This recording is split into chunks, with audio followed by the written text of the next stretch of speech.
I'm here today with my colleague Dr. Priti Mishra to talk about these 5 unprepossessing envelopes.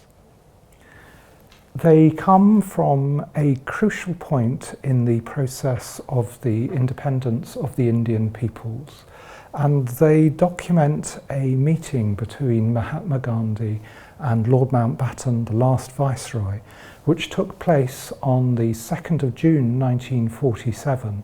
That is the day immediately before the Indian leaders agreed the plan for independence.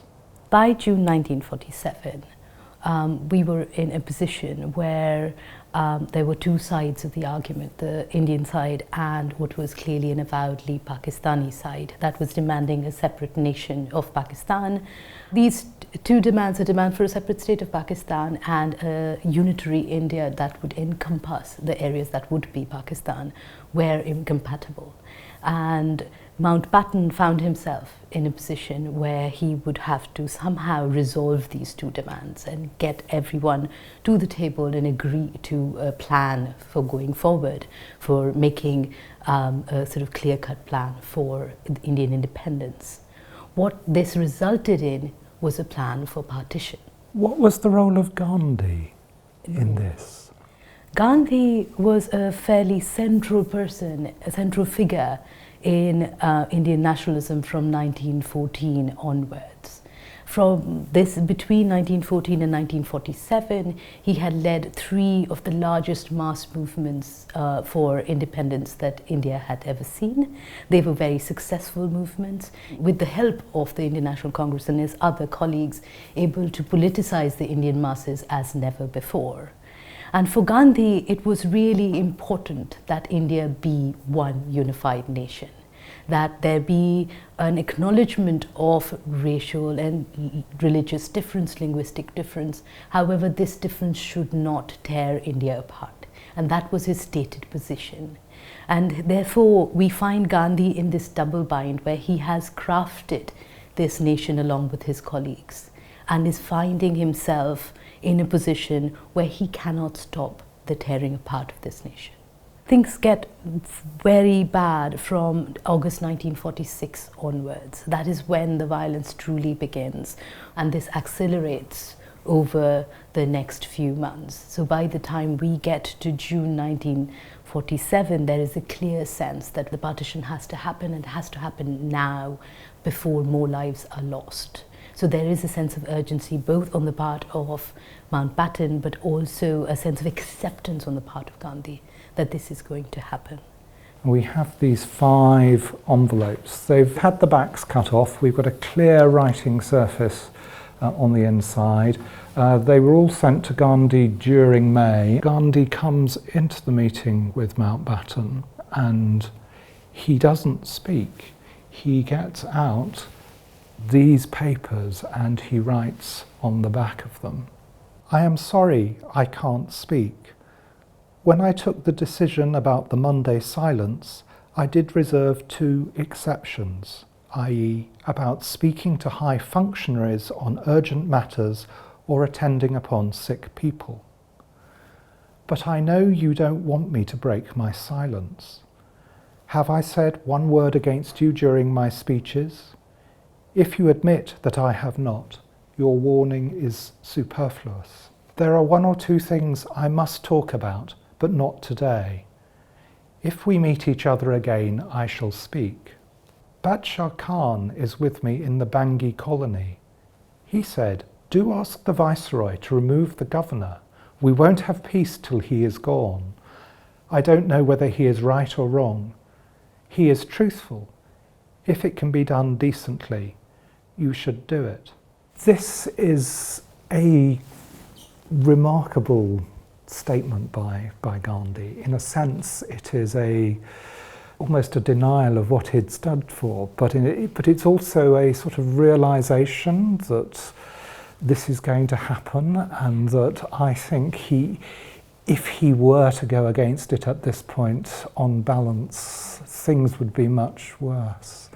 I mean, how do you see this? I mean, what he says is really very interesting. I think this is classic Gandhi, and that is what is so fascinating about it is that he both says a lot and doesn't say anything. So he does keep his vow, but by keeping his vow, he's also saying what Mountbatten needs him to say in some ways. In the first bit, we find this really interesting idea that I've taken a vow of silence, which he used to take every Monday, and I will not speak to you.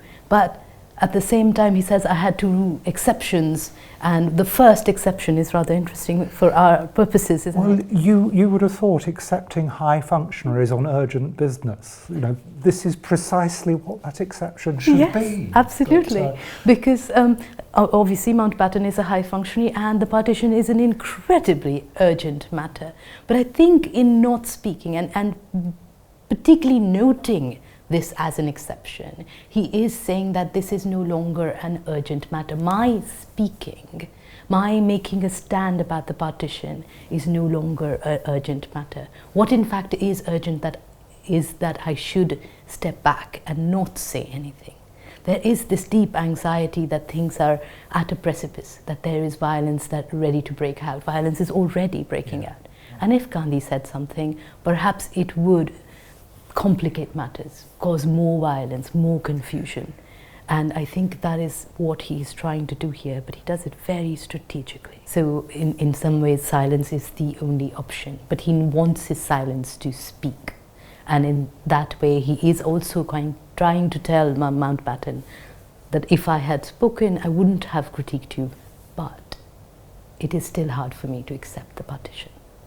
And then, of course, this is the second bit, which... The second bit, yes. Tell me a bit about Badshah Khan. So Badshah Khan was called the Frontier Gandhi. He was seen as a Gandhi-like figure in the Northwest frontier. He was deeply respected and a very close ally of Gandhi.